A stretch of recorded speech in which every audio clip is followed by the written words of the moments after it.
تم تو ان کے نقش قدم پہ چلنے والے ہو جو اگر میں فتویٰ بدلتا ہوں میرا ایمان بدلتا ہے. میں نے فتویٰ نہ بدلا ہے نہ بدلوں گا اور نہ آئندہ اس فتوے کو بدلوں گا. میری دشمنی انگریز سے پہلے بھی تھی اور آج بھی ہے.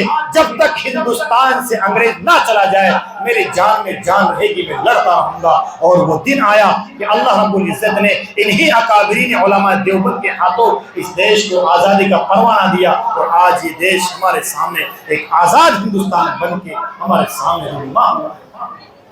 اس لیے المختصر میں آپ سے کہنا چاہتا ہوں, اگر آپ ہندوستان کے اندر اپنا حق ظاہر کرنا چاہتے ہو, ہندوستان سے آپ کی وفاداری میں کوئی شک نہیں, کوئی دنیا کی تاریخ آپ کو بے وفا نہیں کہہ سکتی. وہ تو بزدل لوگ, کمزور لوگ, کم پڑھے لکھے لوگ جنہوں نے اسکولوں کا راستہ نہیں دیکھا, جھوٹے سرٹیفکیٹ بنا کے اپنے آپ کو ایجوکیٹ ظاہر کرنے کی کوشش کی ہے, جنہوں نے نہ مدرسوں کا راستہ دیکھا, نہ اسکولوں کا راستہ دیکھا, نہ یونیورسٹیز کا راستہ دیکھا, جن کا تعلیم سے پڑھائی لکھائی سے کوئی واسطہ تھا ہی نہیں, وہ کیا ہندوستان کی تاریخ کو جانتے ہیں, وہ کیا ہندوستان کی ہسٹری کو جانتے ہیں, وہ کیا ہندوستان کے لوگوں کی قربانیوں کو جانتے ہیں.